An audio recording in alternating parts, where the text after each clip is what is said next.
It's 11:49 p.m. in the Ozarks, and you're listening to Night Call.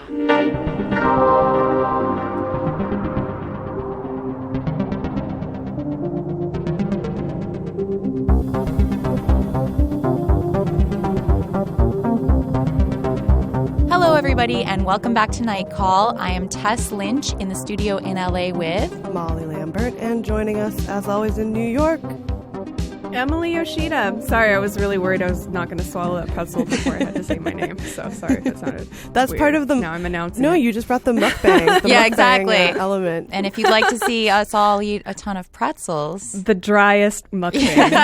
It's just, It can be... man. Guys, there's some breaking, I feel like, Night Call relevant news just yesterday as of this recording.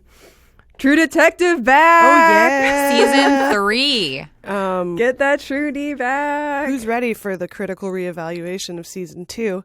This guy. Oh, really? Yeah, I enjoyed I've already it. seen it out there. I know you're not on Twitter anymore, but it's out there. Not on It's Twitter, strong. and I'm out of the TV take economy, but True Detective season 2, not as bad as everybody thought. No, it was because bad. also True Detective pretty bad. season 1, not as good as everybody thought. Disagree. Finale, I would have to. not good. I think if you went, oh yeah, the finale is terrible. I've remained, But it kind of convinced that doesn't the finale matter was because it terrible. took us on such a journey. Like, I've never seen my husband get into the Reddit conspiracy, that whole thing. He was up for like 3 days. What a different time that was. I know. Yeah. And it looks like the new season of True Detective will also take us to a different time. Looks like either the late 70s or 80s. I think would so. say. I think Rolling Stone said that there's an 80s timeline for sure, but that it jumps around. Okay. And it premieres as the 3rd season. It premieres in January. And Nick Pizzolatto is That's coming back, perfect. which is probably... He was back in the second one too, just saying. Was he... Wait, really? Yeah, Yeah, he wrote he was. all of them. No, Fukunaga is the guy who Fukunaga was out. Okay. That and that led me to believe. I'm sorry, Molly, that he was the secret sauce. Well, he definitely was the It's secret true. sauce. I mean, the direction was what made the first season seem better than maybe it actually would have been. Right. With some other direction. But again, the second season, not so bad. Well, I mean, what I kind of thought that, like, when you're riding that high on the first season, you have so much momentum, and then you have to reinvent a universe for a second season. It was a sophomore slump, but go with me here. Like, Colin Okay. Farrell was so funny in that show. Everything he did was, like, very hilarious. Rachel McAdams was great. I am personally very interested in the infrastructure of Vernon, California. To me, it was kind of like a lettuce sandwich where you're like, it's good, but there's nothing. There's just lettuce. Where's the bread? Yeah. A lettuce sandwich is such a perfect way to describe that show, that second season. Why, can't even thank put you. my finger on it. What was the first and season? not even just a lettuce like wrap. open-faced meat? Yeah, it was just like it was one of those double-decker KFC Just a double. pile It could have been like that. Right. I would have called it like Yeah. a Reuben because it was funky. It had funk. It had sauerkraut. It was funky. Matthew McConaughey's mustache is the sauerkraut. Exactly. Yeah, you were like, what's different about this? Oh, the sandwich got sauerkraut on Yeah. it. They did not grill the second season at all. You know, They didn't even toast the second You season. know, As I was reading about the 3rd season of True Detective, I found the fact that I did not invent a lobster farm. And I'm only saying Oh, this because yeah. I was like, was the Oh, first season yeah. a lobster roll? So I did not invent my childhood lobster farm. There was an article on BuzzFeed about a woman who, as a child in 1993, had ordered the exact same thing from the FAO Schwartz catalog. And it was a crazy story. I highly recommend you read it if you're interested would in you lobster go on farms. about Isn't the that lobster? FAO Schwartz? Yeah, Yes, go- it oh my was. God. Go on about the lobster, what the lobster did. Okay, so she got the lobsters. I think you got 9. It was like a 3x3 grid of like these tiny little cubicles. And some of her lobsters died pretty early. Some of them hung on. And then there's one lobster named Big Joe who lived for a really long time, like more than 5 years. I mean, imagine having in my this mind, thing in I your was room. Like 12 years. You said 12 years. No, she said 5 more years. And I was like, I don't know how many years have passed. But so you picture a kid, right, who's like 9 years old, and they're like, lobsters in my bedroom seems now they're cool. a teenager. Now they're dating, and there's a huge ass lobster in their room, and the lobster was over his life. He was like in a small thing, and so he tried to commit suicide by climbing out of his cubicle and into her dad's shoe closet to die. Poor guy. I know. Worth reading the whole thing. R.I.P. Big Joe the R.I.P. Lobster. Big Joe the Lobster. Yeah. The deep, I mean, deep depths. they lived to be super long. Like, he still would have been kind of a youngin' at that age. I have no idea. At I just 5 found out years. that chickens live to be 10, and I was like, what? It just seems unfair that a dragonfly sense, I lives for guess. like, in the blink of an eye, they're gone. And meanwhile, the chicken and they stop laying eggs after a certain point, and then they're Wait, just are like, you against them having a long lifespan? I'm confused. Are you saying that chickens aren't useful after they're past their age of reproduction? I would never say that. I would never say that. Oh, the hand chicken's tail. I'm just the hand chickens And hen. under his cluck. I just feel as though it's not fair how long animals. It's just like luck of the draw. There's no rhyme or reason to how long an animal lives. Like a big dog leading a shorter life than a chicken. It just doesn't seem right. It's all over the Dogs place. did not live longer. It's a mess. That's our review of nature. Yeah. It's all over the place. It is. Get it together, guys.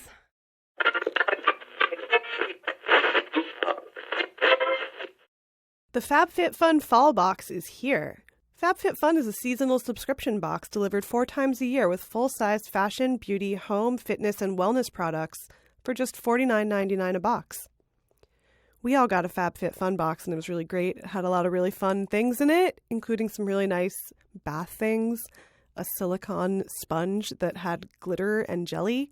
All the products are full-size. There are no samples of anything, and it's a fantastic value. Many products' individual value is more than the entire cost of the box.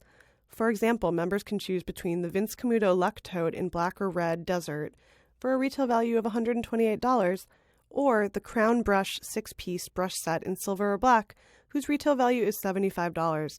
The total retail value of the fall box is over $275. The fall box includes in every box a Glam Glow bubble sheet mask, a beauty blender in Pro, Original, Chill, Pop, Bubble Glow, Royal Apricot, or Nude. Colors are randomized. A Simply Whimsical set of 2 tea towels. A Skin & Co. Roma Blue Capri Shower Gel. Sign up for FabFitFun today to get your fall box. The FabFitFun fall box is in limited supply, and these boxes always sell out. Use our code NIGHTCALL to get $10 off your first box. Go to fabfitfun.com to sign up and start getting the box for a life well lived. Use promo code NIGHTCALL to get $10 off your first box. That's over $200 of merchandise for only $39.99. Go to fabfitfun.com and use our code NIGHTCALL to get $10 off your first FabFitFun box.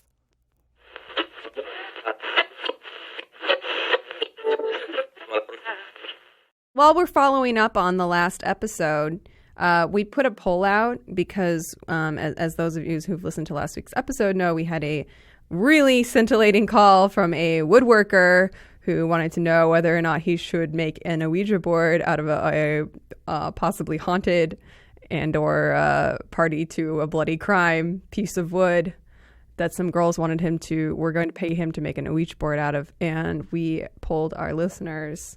On Twitter, we polled our listeners, and then the listeners polled themselves on Facebook. Go listeners. Thank you for setting up yes. polls on the Facebook Yeah. page. We love that you've become a sentient organism. And they were really good options too. So props. Yeah. Yeah. Wait, so go over them, Tess. Oh, yeah. 'Cause they're better than the Twitter ones because you can have the answers be as long as you want on Facebook. On Twitter, they have to be super short. So the options were return wood to its ominous origins, then build a Ouija board out of non-murder wood, don't tell them what you did, charge them double. Voted for that. Build the Ouija board and accept that you might be cursed. Don't build the Ouija board, or just build the Ouija board. There's Currently, return wood to its ominous origins is tied with build the Ouija board and accept you might be cursed. Still beating don't build it, which was my Molly hard was tack against option. it from the beginning. I mean, honestly, I've been thinking about this question No, me since too. last week. yeah, same. Asking strangers. Asking strangers. The jury's really out. Some people have very, very strong opinions on not building the board. Well, also when you brought in, build it and then use it to solve the murder, which some people are really swayed by that into like, you have to build it. Then It's a moral it's your responsibility. moral obligation to Right. build it. And I think I also realized that in prior Night Call canon, we've said that like ghosts won't actually harm you. They just want you to solve the mystery or whatever. Yeah.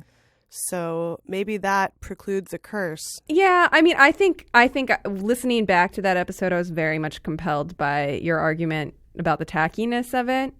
You're haunted by your own tackiness. You're haunted by your own tackiness, and everyone is like, well, I guess it's like you don't have the Ouija board in your house, but come on, there's going to be like a telltale heart situation. I'd have to see the wood, honestly, to know how tacky it is. Didn't they say because it had a dark stain on it? It had discoloration on it. It depends on what that means. If it looks obviously like a blood stain on it, then that's really fucked up. And I would not changed do to no? it.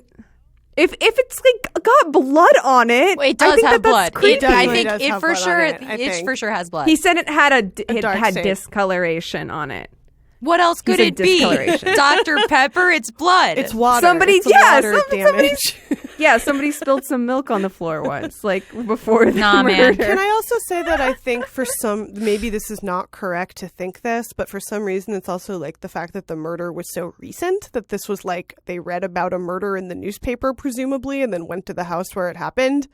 It sounds though like enough time has passed that it's like nobody's ever going to be able to sell this house. Right, but it's like people go- I imagine a house that's like fallen into disrepair, that's boarded up, that has long grass in the front yard. Like it was recently enough that people remember it, but like it's not like it happened last summer or something. I think it's been a few years. Do you guys know about that That's Los what Feliz murder house? Yes, I was just thinking about that. I think Yeah. Emily may have been on her honeymoon if we talked about this, but there are several murder houses in Los Feliz, but I think the one you're talking about, Molly, is the one that is north of Los Feliz Boulevard. Not the Manson, not the La Bianca house. Not the which La is- Bianca house, and also not the Frank Lloyd Wright Black Dahlia house. Oh, yes. But the other house where I believe it was a doctor who had fallen into financial straits and he ended up attacking his family.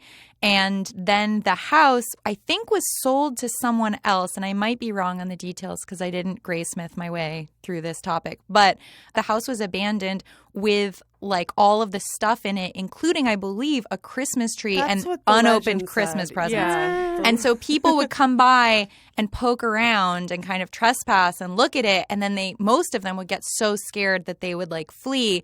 And there are a lot of accounts online of people who have like tried to poke around that house. And then I think it was sold.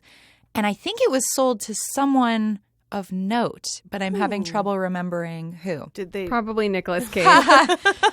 No. He buys up all the murder houses. Yeah, it's true. all the murder houses. Does he seem cursed by that? Yes. Yes. So there we go. say yes. There's your answer. I didn't. But I don't know if it's a chicken egg thing. It's a I'm chicken not really egg thing. sure Yeah, he which seeks came out. first. He's already a vampire. Yeah. I just want to say that I have gone to lots of murder house sites as like a tourist, which is probably one of So the tacky, tackiest Molly. possible things I could do. Yeah. I would like to read a night email, if I may. Sure. Okay, so this comes from Dan. I'm writing to A, thank you for your contributions to the neglected deep sea content sector, and B, share the origin story of my fascination with our creepy abyssal neighbors.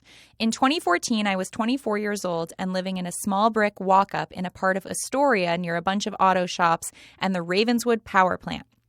I spent most nights watching Netflix, eating Jamaican food from a neighboring takeout place, or working late shifts at my job in Midtown. But one night I went out and got ripping drunk with a friend I knew from high school. I woke the next morning with a hangover and my laptop open on my bed. On the screen was the Wikipedia page for goblin sharks, which I had no memory of looking at, but apparently had decided to read after getting back to my apartment in the early morning. Goblin sharks have a mouth inside their mouth and were an inspiration for the monster in Alien Covenant. I have since developed a deep interest in deep sea creatures and now completely understand why James Cameron views his movie career as a way to fund his Captain Nemo fantasies. We will try to include content pointing everyone to the goblin shark with a mouth inside That his was a mouth. really good sound, Emily just made. I've definitely seen this guy before, though. So he looks like a goblin because, like, his beak is like a nose, sort of. It looks Yeah, like a he's long got like a goblin nose. He has a beak? Yeah. A beak? Yeah. Like Why? a- no, I don't know like what a- you would like call a- it. It's like the protrusion that would normally be the top of the shark's mouth Yeah. is like a Like a nose shark instead. Like a nose. proboscis. Yeah. Okay. A shark proboscis. Oh, God. Oh, my God. It's so weird looking. I love that this guy, whoever he is, when he gets ripping drunk, as he says, he Googles goblin sharks. That's the Night Call listeners. That's very And hosts. charming. Yeah. What do you guys Google when you're drunk? I mean, sharks, probably. I Yeah. think I tried to talk about this a little bit last week, but I was reading about the bobbit worm. Oh, yeah. I think I sent it to you. It is a worm that lives at the bottom of the ocean and has antennae and teeth. Emily, look up the bobbit worm, please. Bobbit? I have my computer today. Oh, it's the second. If you put in bobbit, it's the second. I guess that makes sense. Oh, yeah, that's cool. It's like that that kind of shrimp. Yeah. The rainbow shrimp. And it jumps out of the bottom of a tank and eats things with its giant crazy face. It jumps out of the water? Well, Yeah. no, it's in the sand. Okay. It's like a sea sandworm. worm. A sandworm. Yeah. Yeah. Beetlejuice sandworm. Yeah, it looks like a sandworm underwater. It's like a colorful sandworm. It's beautiful. Yeah. Mm-hmm. And then it just kind of jumps out with its crazy teeth mouth and eats fish, much bigger than itself. Ah. But it's called the bobbit worm because it has all these sharp teeth. And then in the Wikipedia it says, the name bobbit worm was coined in 1996 in reference to Lorena Bobbitt, who was then very much in the public consciousness. That's a polite way to put it. The name is inspired only by the scissor-like jaws of the worm. The common supposition from the name that female unicids cut off the male's penises is baseless. In fact, the worms lack penises entirely. I'm glad that our listeners are so into our sea creature material. Yeah. We've already gotten such a strong response. It says they are broadcast spawners, which means they release all their gametes, sperm and eggs, into open water for external fertilization. There is no subsequent parental care. That sounds crazy. Air orgy. How does that work? I mean, it's just the ocean is another- so big. How do you... The Life- odds seem... Life finds a way, Tess. It just seems like bad family planning. You should go to a tidal pool at least where there are That's what's so walls. cool about nature. You try everything, see every possible different method of parenting, and see what works and doesn't guess work. so. I guess. It's a very retro way to parent. Well, or future thinking. That's true. That could be. It's a very commune way of parenting. When we live on the I commune. like the idea of just throwing a bunch of sperm and eggs out there and just being whatever happens, happens. It's all chill, man. You could do a little Frasier riff on that. Toss salad and sandworm eggs. Yeah. What is it? Let's visit the Duke? Let's visit the Duke. We just found out Jonesy always says, let's visit the Duke to end a segment. And I just found out it's because it's Cockney rhyming slang for the Duke of Kent. Visit the Duke of Kent means pay the rent. Wow. Yeah. That's British. So British. Super British. I love it. Super British. So sieht es auch der Sozialverband.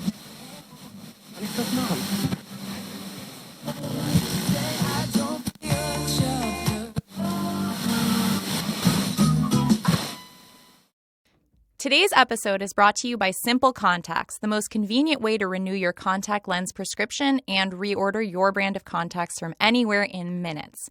So earlier this year, I messed up my eye, and I apologize for that very TMI podcast that needed a trigger warning, but I didn't give one.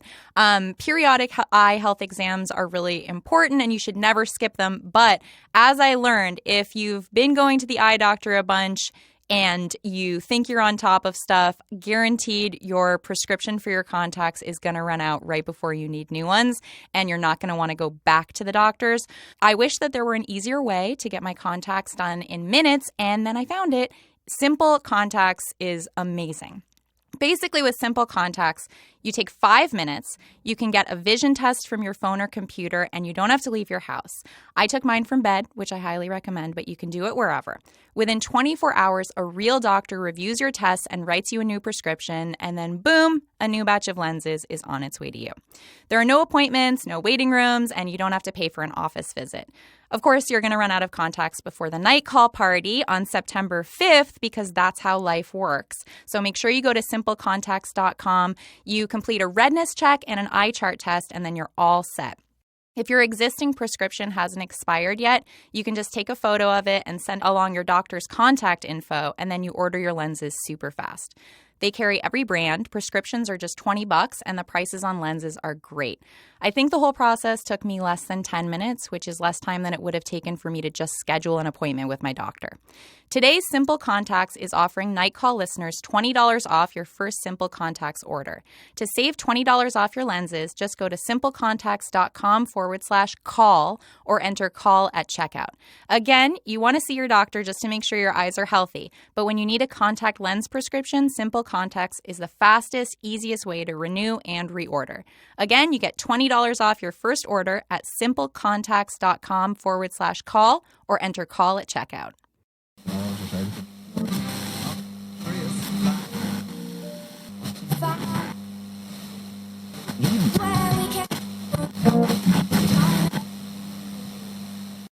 Guys, we have a mystery. Another one. Another mystery.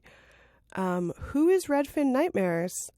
The Instagram account that looks through Redfin and finds the most amazingly horrible real estate that is all super expensive also. It's a lot of shots of walk-in closets with like one. There was a picture of a walk-in closet with like a Gucci box on an ottoman. It was totally empty other than this one Gucci box. And then another one that looked like an attic with a pitched ceiling and two giant stuffed bears at a table.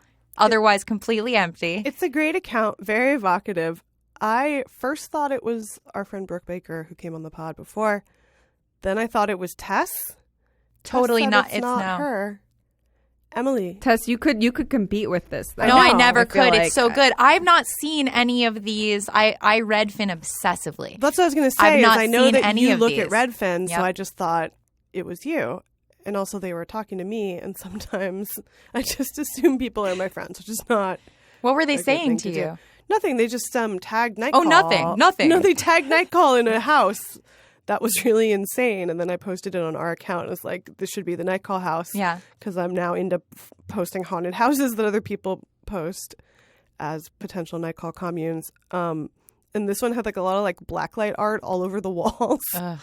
Oh yeah, I saw that one. And yeah. like an ancient Egyptian like bedroom and like kind of a jungle room, kind of a Graceland vibe. Yeah. I was into it. It cost like $25 million. Maybe Molly, you have carbon monoxide poisoning and you've started Redfin Nightmares and you don't remember. It's like a disassociative, right? Well, somebody else. Okay, so there's another really great account called Valley Haunts that is a person who goes around the valley and takes pictures of great buildings and weird parking lots, much like I also do in my free time. And so other people were like, thought it was me. And we're like, you're Valley Haunts, right? And I was like, no, I'm not. It's somebody else. And then I messaged that person to be like, who are you? And they said they were just. Did you ever get a response? Yeah, they said they were like a guy from the Valley who also likes to drive around and take pictures of weird buildings. Do they follow you? Yeah. And there's like a community of, including Valley my heads. friend Caleb Horton. Yeah, there's a community of people who like we all Haunt the Valley. haunt the Valley and posted photos of Odyssey Video when it was closing. Oh my God. Is the Iliad bookstore, which is right next bookstore door? is still good. Okay. Iliad and the Odyssey used to be next to each other. Oh, that's so cute. It was Yeah. so good. The Odyssey Video just closed. It was sad. Their landlord just upped their rent. They actually still had like a customer base and man. people who rent there. I met a woman who had been working there for like 8 years. She was bummed. Iliad Books, go to Iliad Books and support it. It's the best. It's a good Valley great haunt. Valley haunt bookstore with bookstore cats. Can I tell you, what are some more Valley haunts that you guys like? Because I was kind of thinking about this last night, as I tend to do when it's like not 1,000 degrees. And I'm like, you know what? I miss the Valley. Sherman Oaks Castle is What's great. That's the mini golf course that's shaped like a castle. Ooh. And it has an arcade. It's like on Sepulveda. Teenagers love to go there still. It has like a real weird, wholesome kind of like group date vibe always. Nice. And then I think I saw Justin Bieber went there. And I was like, the kids still mini golf. Emily, what's your favorite place to go to in the Valley? I don't know. I'm trying to think of my sentimental faves. I mean, like Fry's, but didn't Fry's like get like isn't there something crazy or dark with that? Oh, probably. Like, That revealed Fry's about is Fry's? good though that you're talking about. The alien themed one, alien-themed Fry's, like, yeah. and that I remember going there so early in my time in Los Angeles because I had to get I had to get a hard drive for school, yeah. and our Classic hard professor drive was like, getting. the only place to go is Fry's in the Valley. So me and my boyfriend like did the trip out there from like we were down by near Mar Vista, and so we were kind of like on a trek to go get this hard drive at the alien. That's really funny because there are definitely Fry's closer to Mar Vista. But no aliens. Yeah. You gotta No, but go there's get one your in, alien. There's one in I think Manhattan Beach that is maybe tiki themed. Ooh. There's like that's what's so great about them. They all have different themes. I So had no idea there's about an this. Alice in Wonderland themed one. Like the Valley one that we're talking about that's alien invasion themed is amazing and probably my pretty personal great. favorite. Dude, Fry's, if you're not a bad company and you're listening, you should totally sponsor Night Call. Yeah, sponsor Night Call. We love hard drives. I actually am in the market for a hard drive. Yeah, we love hard to be drives and honest. aliens. That's Yeah. pretty much our thing. Have you guys ever been to Game Dude on Sherman Oh, Way? yeah, I love That's a Game good Dude. that's a good Game Dude. That is like if you want to go to a place that's like a 90s video store but for Yep. video games, go to Game Dude. It's like being in an alternate High Fidelity or something where everyone works there is super cranky, but it's great. they're cranky because they know so much about video games. Yeah. Oh, also, so occasionally I find myself in the market for an old doorknob. So I live in a super old house and all our doorknobs are falling off all the time. And apparently, like, there's anyone you ask where you're like, where do it, like, if your handyman's like, I don't know what to do with these doorknobs. They're always like, you got to go to Rick's. And there's this place called Rick's, and I think it's on Lancashire. And they specialize in like super old hardware. And I guess they supply a lot of production companies with all their like antique hardware. But it is a really strange store and it's really good. It's a good, weird valley haunt. Oh, that's great. I went to the Disneyland auction, which was in the Valley at a giant former sports store. Sports Authority. And that was a really weird, good Valley scene. What was the deal with that? Emily, did you hear about this too? No. I posted some photos from it. There was like a Disneyland auction of a collector's personal collection of Disneyland memorabilia. Oh, so it wasn't a Disney like It sponsored wasn't auction. sponsored by Disney, although I think they were like or Disney managed or whatever. Yeah. It was funny because it was a thing for people who are like fans of being fans of something. Yeah. You know? It Yeah. was like a meta fan convention. Yeah, and you waited Yeah. in a line, and then we waited in a line with all these other like Disneyland heads, and then you get in and you just kind of walk around, and they put the best thing at the front, which is that they had the sea serpent from the 20,000 Leagues Under the Sea, Oh my god. which scared the hell out of all of us as kids, I think. Well, now it's even worse. Well, no, now it's a Finding Nemo ride. And So it's scary though. it's also scary. That ride is inherently scary. This is the submarine voyage ride at Disneyland, and I presume there's one at Disney World. But the Disneyland submarine ride, they were built by like the same people who built Soviet-era submarines for the U.S. So they feel like Soviet-era submarines. It's like you're packed in there real tight, and then there's like the weird smelling water dripping in. I remember as a kid being like, this is the most claustrophobic situation ever, but it's worth it because I'm going to see underwater animatronics. yeah. And it used to be 20,000 Leagues Under the Sea themed, and it was like sort of nature based. Some of the animals were real, but then there were also like mermaids and then a giant sea serpent at the end that just comes out of nowhere. I remember even as a child seeing, like, because I went to Disneyland when I was 5, and the mermaid feeling like I just thought it looked like it was molding. It was just like this big foam. That's part like, of mass. it too. Yeah, is that the animatronics do not do well underwater, obviously, and that's super chlorinated, I'm sure, water. I mean, now they've kind of done away with like a portion of the experience is not animatronic. It's No. almost like a projection. It's all projections now. It's a Finding Which is Nemo so ride. lame. It's much worse. It's got like a couple of moments. There's a part with like some underwater volcanoes there's like a couple of practical effects, but they mostly replace the practical effects with projections. But this was like just a warehouse full of like stuff. I heard Slash was there. He's a big fan of Disneyland, and he waited in line for many hours, I think. Slash. Yeah.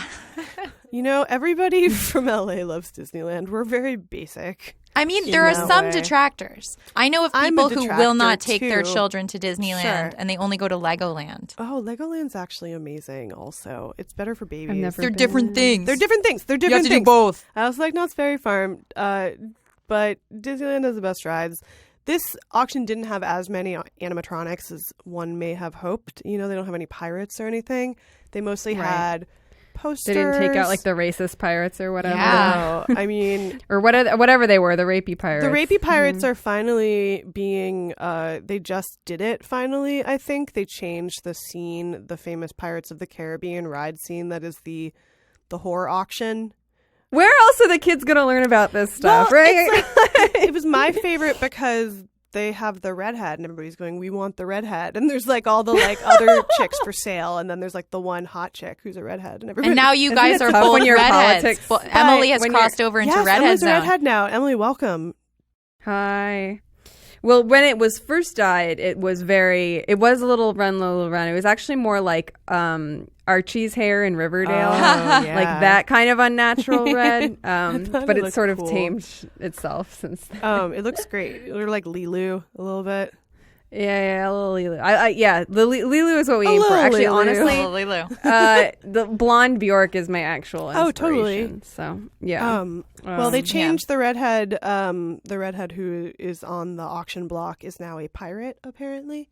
If anyone wants to buy a pirate, Consumerist feminism in action. They were like, now she's a lady pirate and she's one of the pirates instead. And now we can sell merchandise that's like, we've got a new pirate who's a lady. right? We'll always remember the original Pirates of the Caribbean ride.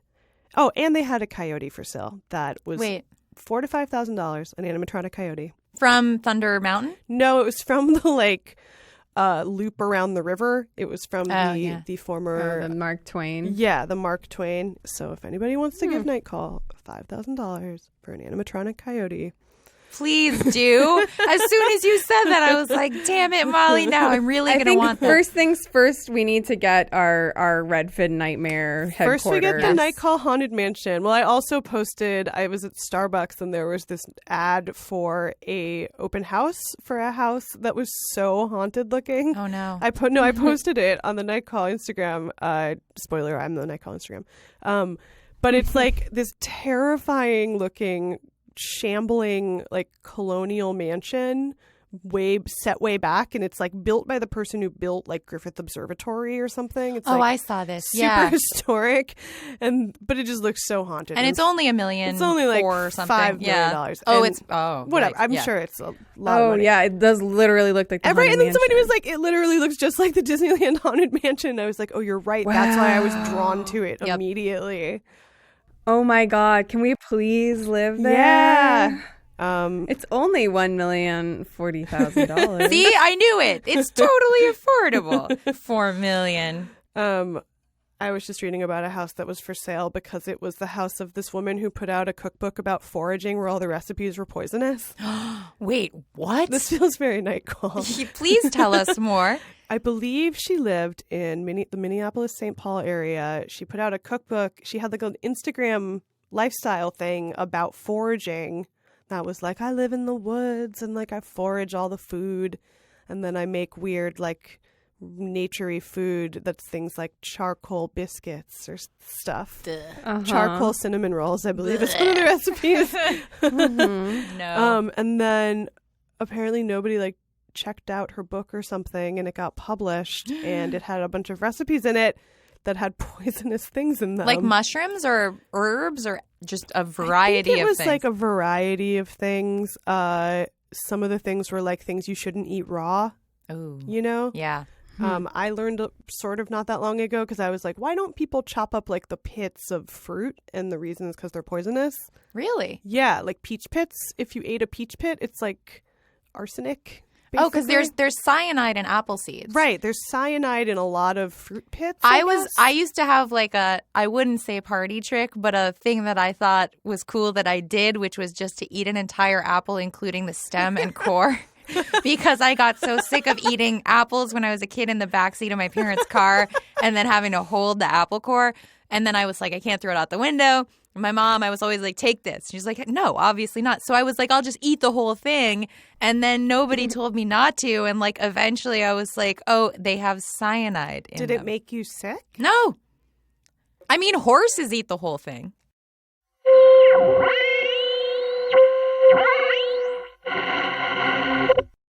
Hey, Night Call listeners. If you're like us and you've got a little side hustle going, whether that's a podcast, an Etsy shop, a scooter rental startup, or whatever the case may be, Stamps.com will make your life so much easier. With Stamps.com, you can buy and print official U.S. postage using your own computer and printer. Print on labels, plain paper, anything, and then hand your package to your postal carrier or arrange for free pickup with one click right from the website. Boom, you're done. Whether you're selling podcast swag, like our beautiful t-shirt, which you should definitely order right now, or if you have an Etsy shop or shop on Amazon, or even if you have a brick and mortar shop, Stamps.com is open 24/7 and you don't have to bother with a long-term contract. They'll even send you a free digital scale so you can weigh your packages and print the exact postage. It's simple. You get access to a wide range of postage options, not just stamps, and save a ton of time. Plus, if you were ever thinking about getting a postage meter, you won't need one now. Stamps.com is 50% cheaper, like a virtual postage meter with no wacky special ink. Stamps.com works with your regular old printer, making it easy to ship anything from home. So right now, use our code NIGHTCALL for this special offer, a 4-week trial and free digital scale. Go to Stamps.com, and before you do anything else, click on the radio microphone at the top of the homepage and type in NIGHTCALL. That's Stamps.com, promo code NIGHTCALL, all one word, NIGHTCALL. That's Stamps.com, promo code NIGHTCALL.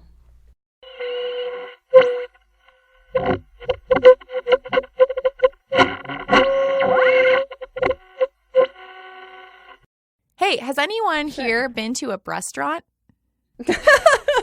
Hold on, I need a second. So I saw a movie this weekend that had somehow eluded me at a couple festivals I've been at that I was at, and then I missed the screening that it was at, and I was destined to watch it at the Alamo Drafthouse with a glass of wine and a salad. Because that's how I roll at the Alamo Drafthouse. They let you have the a movie salad in a movie theater? Absolutely. You want to know what the worst movie food to eat, like the most awkward movie food to eat is? A salad. What kind of salad? Just so let's set the scene. It's an Asian salmon salad. Salmon salad. The most expensive salad on the menu. Not to brag. The Alamo is very convenient where I live, so I end up going there a lot. But I saw Support the Girls, which is a new movie by erstwhile Mumblecore auteur / founder Andrew Buwalski, and it stars Regina Hall and Haley Lou Richardson and a bunch of like cool actresses also that I had not seen before. And it is about the staff of a Breastaurant, not a Hooters, independent neighborhood restaurant on like a frontage road somewhere in Texas called Double Whammies. And it's kind of just like a day in the life of this restaurant and kind of following the manager played by Regina Hall. And it's really good. It was, I've been hearing really good things about it and I kept meaning to see it. And I was glad I was kind of glad I actually got to like give my money to it. Cause, he's a good director. Didn't he do one about a chess competition? Yeah. That was like He did computer chess. Yeah. And the last movie he did I didn't see, but now I want to go back and watch it about personal trainers called Results. Oh, yeah. It's like the best kind of aspects of the Mumblecore ethos, which is just sort of like there's a sense, especially like near the end of the film, that like, you genuinely don't know what's going to happen because it feels like you're literally just like sitting in this restaurant as everything goes haywire, and none of it feels like composed in a very movie-ish way. But yeah, I feel like I kind of wonder if this was viral marketing for the film, that Complex had this post that kind of went viral about how Hooters is closing locations and re-strategizing because millennials don't like breasts anymore. They don't like big breasts anymore. Sure, yeah. It's true. Like butts have surpassed? They just like a more natural look. It was a Pornhub poll, which Pornhub is becoming one of the more useful institutes for cultural study. Yeah, it's true. 100% true. Pornhub sponsor Night Call. Yeah, seriously, Pornhub. Yes, for real. For real. Yes, the post was based off of the Pornhub study and not recent news about anything happening with Hooters, although it is true that in the last few years they have been closing a lot of locations. I think that's more and like kind of like trying restaurant, like chain restaurants are closing. Yes. Yeah, I think it's a widespread problem that for whatever reason, is hitting Hooters particularly. I mean, for a very obvious reason, I think. Mostly that it's embarrassing to go to a Hooters. Yeah, but there's other probably. ones. What are the other ones There's- called? There's one Twin called Peaks. Twin Peaks. Really? Which is, Yeah. and I think there's. Have you guys ever maybe been to a another. Hooters? Yes. Yeah, of course. Yeah. I went to the one I was telling my husband about this because I don't think he had ever gone to one. It's funny how like I know more girls who have gone to them than guys too. Yeah, 'Cause yeah. I feel like it's just They're like, what's around. that like? Yeah. What's going on there? The wings And it are seems fine. safer than a shady strip club or something like that. It's just like a chain restaurant with like girls who wear short shorts. I mean, a lot of and you're- waitresses are forced to dress sexy. You know. Yes. Yeah. Yeah. That's just their brand. Is like we Yeah. force the waitresses to be sexy. Yeah, and I mean all the other restaurants. Like, I remember going out for restaurant jobs for a while when I was in college and afterwards, and half of the restaurants in LA, and I'm sure it's the same in New York too. You have to submit a headshot with it. Like, it's not like It's an industry of hot people. That's why it's selling good to Yeah. work at things. Fridays, you guys. Yeah, Tess. You why it's do good to not work at dress Sir. sexy at Fridays. Yeah, Tess worked at Fridays. Tess had problems. We've What? talked about this on the I podcast know, but like before. that is like I'm just saying that's a very unsexy. Like if you are looking to you have just the be stripy serious. like. I want to say it was just like a solid color polo, but then we had a Hawaiian period where we had to wear Hawaiian shirts, and I couldn't spend money on a Hawaiian shirt, so I borrowed a frat boyfriend's Hawaiian shirt and wore that one shirt you every are day. literally Jennifer Aniston in Office Space. I try. Yep. I try. But yeah, I remember going to the Hooters and just being like, it feels like it's a Porky's themed restaurant. It Like is that's a- the it's- level of sexiness here. It feels like you're at summer camp. It feels like you're like Yeah. a brightly lit summer camp, and it's like a very perky, upbeat atmosphere. It's a weird place because it's like a family restaurant. Is That's it? Yeah, I also know. kind of sexy. Yeah, I feel like families go there. Well, they actually did do a spin-off, I guess, in an attempt to diversify. Hooters did, and they have an actually explicitly family-oriented restaurant where I think the girls maybe just don't have their midriffs bared, and the uniform is somewhat different, but it's just called Hoots, which is incredible. Did you guys see the thread on Twitter? Oh, no, Molly, you didn't. But there was a thread. Hoots. There was a thread on Twitter where there was this guy who swooped in after the news that Hooters was closing a bunch of stores. And he was like, I can save Hooters. He said the girls should go for a more natural look, not so Barbie. And then he said they should host debate nights where you debate your nights. waitress. And then he was like, He's like, I'm looking for a modern day geisha Yes, experience. literally. Like, with no irony at all. And then he said, It's or so awful. you can have problem-solving hostesses who, like, you bring. I mean, Give as if they were your advice. therapists, and you can kind of get Well, therapy at Hooters. I mean, these all sound like hostess clubs, but Yeah, but that exists. yeah, that Yeah. exists. It's just like you want it under the auspices of going to like a mainstream Right, restaurant. Well, also he kept saying it has to be super cheap, which Yeah, like yeah. fuck you, dude. like I don't want to pay anything, Yeah. but I want a girl to take care of me Yeah, and yeah, solve all yeah. my I want problems hot and, women to be and have forced to an talk to intellectual me. discussion Yeah. with me. Ugh. barf on that guy's head, right? Yeah, I don't think the issue is breasts being unpopular. I really think it's that Hooters is like so 80s. Yeah. You know, it's like Yeah. they have But like but right now the 80s are back. no, man. but like you know what? You're right. Actually, people are. you'd like, think they'd be flocking to a retro right. restaurant. The uniform is like bike shorts. Now that Yeah. you mention it, I think they should play up the retro aspect more, though. I think that they should make it explicitly like a late 70s themed restaurant. So you want if them they on wanna- roller skates?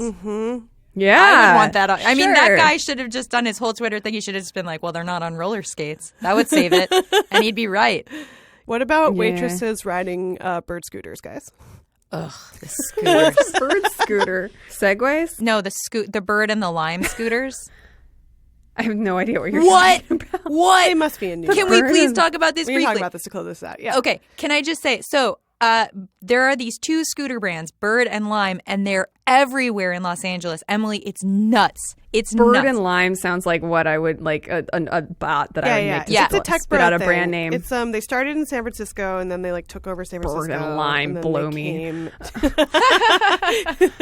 They came here. They don't even have an ampersand or a plus sign. It's A-N-D. Do they know what they're doing? No, they No, don't. no. They don't. This is That's the whole point. The Birds and the Limes are competing brands, and people either love them or hate them. But the people who hate them will do things like cut their brakes, and then all of a sudden, and so Katie Notopoulos at BuzzFeed just went through a whole thing about how people are getting injured on these scooters, but they're not like quantifying it, and people who are like, but cars are super dangerous, guys. Like, but the scooters, and it's like, but the scooters aren't regulated, and nobody's wearing helmets. No, it's very funny. Okay, so like I've had this argument 100 times now, including with people who play devil's advocate, where they're like, don't be the old person who's like the damned kids in their scooters. Mm-hmm. But my issue with it is that they regulate what's allowed to be on the street so intensely and don't let homeless people live on the street, even though they already do, Yep.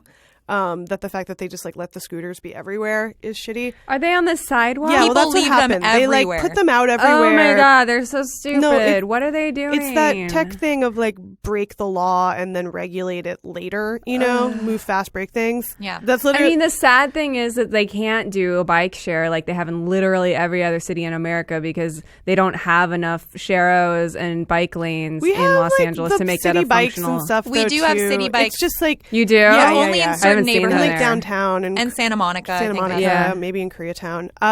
These are everywhere. And especially they're like right outside where we record this podcast in Los Angeles now, which is really funny because like we've seen them like appear and then like you see like it morph sort of on the fly. I've seen now like a lot of like couples riding them together, which is really cute. And a lot of people doing tricks on them, which is great because it both fucks them up and You show off and you show the man. destroy. I saw somebody last week on Melrose, but it's also like it's funny because it's like it's making Melrose specifically sort of like more and more crazy, which is funny. Yeah. I saw a kid last week. I saw like this dude with like a fanny pack, a shoulder fanny pack, totally like driving away from somebody on one, and he went like, "I'm gonna get you, you pussy." It's not cool. He was like, "It's not cool to just tase people." What? Well, you also just see people who don't have a clue as to how to ride these scooters, and they just hop on, and then you see the learning curve in real time, and it's really awkward. they go really fast, so they are like super dangerous, and they kind of have made navigating the sidewalk really dangerous. It's such a clueless.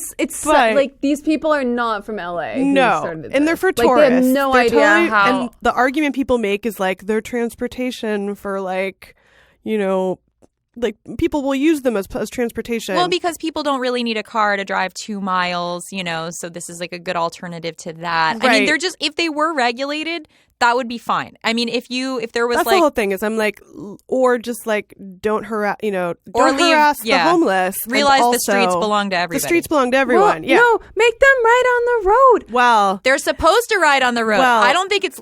since they've been out for like about a month, people complained. It's become a big thing. And so they've added some labels to a lot of them that say like you need a helmet or you're supposed to get some permit or something and that you can only ride them in the street. And they've started ticketing people who ride them on the sidewalks in certain places. So I saw people riding them the other day in Santa Monica on the street. And it was also hilarious because I was like, luxury cars are going to hit people on scooters now. Like, no. It's insane. That's a good business. I made some money off of that. And then I saw a lot of them like in Venice on the boardwalk, and I was kind of, not that I came back around, but I was like, Venice is the Well, it place. makes sense there. Like any place that's wide open enough. Like, Or that has the tiny little streets. right. this is infuriating. Oh, wait to me. until you're in town. Oh, you're going to freak out. But they're Oh, my actually being God. outlawed Oh. in certain Did areas. we talk about what the guy said that we met on Melrose? Oh, no, please. No, Go you- ahead. You should tell the story. Okay, well, there's a lot of scooters on Melrose, and like 3 weeks ago, Molly and I were lamenting the scooters as we passed by a store, and we saw the store owner come out like pick up a scooter that had just been discarded in front of his door, throw it into the street. And then he heard us talking about scooters and he looked at us and I was like, no, we're on your team. We're on your team. We don't like scooters. And he was like, I'm from New York. That's how we do it in New York. You leave trash outside my place. I shit on your head. And we were like, right. That's right. I was like, I'm from New York, too. I saw that tweet of yours. Now I'm glad that I have the context Now you for know. it. Yeah, people are destroying them in all kinds of funny ways. Oh, that makes me happy. people, Let's go and destroy some while I'm visiting. Yeah, for sure. I mean, people like learned how to cut the brakes, which is funny because it just That's turns also them bad, in- though. I mean, like, someone could die. really mean, though. No, because it just turns them into a regular scooter, like a No, but non-electric somebody would be scooter. pumping those brakes, freaking out. I don't like. I've seen like kids on these things, which, by the way, very illegal. Don't do it, kids. But it's like that's who it's for. Like that I understand. Like Yeah. I don't think anybody is ever going to be like commuting to work on one of these and that's their excuse they use for what they're supposed to be for. Right. But they're totally for like teenagers to like teenagers have learned how to like grind with them and Yeah. stuff and like I can't be mad at that because it's too funny and Yeah. it's going to fuck them all up so fast. It's like just the company is going to end up paying for it. So like There's a weird way to make money by charging them and also by like hiding them and finding them. It's like Pokemon Go. I got real deep on like what is going on with the scooters. And it made me feel so old. I was like, I don't like. Bird and Lime. That's the name of our foraging cookbook that That's what we should name our restaurant. Yeah. Or our Breastaurant or whatever would be like. Assteraunt. Our Assteraunt. Hey, guys. Maybe when this podcast posts, people will still have 2 days left to get some Night Call t-shirts. Yeah, they should do that. Yes. Our Night Call t-shirt campaign is underway and we have it just until September 5th. So, Emily, do you have the address or should we'll pop it into our social media and you can figure out a way to get yours? Yeah, they're being made by cottonbureau.com. They're super high quality. They're going to look great. They say Strange Days and Lily Nights on the front. And it's limited edition. So once we're done with the campaign on September 5th, that is the end of the shirt. So you're going to have a very rare and special shirt if you do pick one up. September 5th is also an important date for another reason. It is. It is. Just mere hours after our campaign ends. If you are in the Los Angeles area, you can join us at Tay French restaurant in Echo Park. Don't ride your bird and lime scooter there. You can have a foot on a bird and a foot on a lime, and then you can actually be riding a bird and lime. Roll them. Yeah, exactly. We're doing a show, which as of now we are full on reservations for the dinner show part. It is very limited seating, but we will have a wait list, and we're going to be emailing people about whether or not they're on that wait list. But you can feel free to show up for 8 and see if you can get in for that. If not, everybody is welcome at 10 p.m. for our after party. We're going to be spinning some tunes. Tess, are you going to DJ? I don't know, guys. I'm so nervous. It depends on if I have any Ativan left from last time I had to DJ. Regardless, the Night Call presence will be DJing the after party, so you don't want to miss that. It's free, but we'll have some surprise guests, which I think we're mostly booked now, and I'm extremely excited about. There may be magic at the show. And also the show, if you want to come to the show and get your name on the wait list, if you can get in, we have magic. And it's $20 and you can be eating and drinking wine. Well, it's like podcast dinner theater. And we're really excited for it to be a super weird experience. It's going to be you. really fucking weird and I'm excited about it. Just as the Night Call gods intended, it will be a very strange night. So we can't wait for that. Excited. Yeah, see you there. Also, just a reminder, if you're liking the podcast, to please review, rate, and subscribe on iTunes or wherever you listen to us. We really appreciate it. It means a lot for our little podcast. We like your support. Thank you. Thank you. And that does it for this week's Night Call. We'll see you all next week. Goodbye.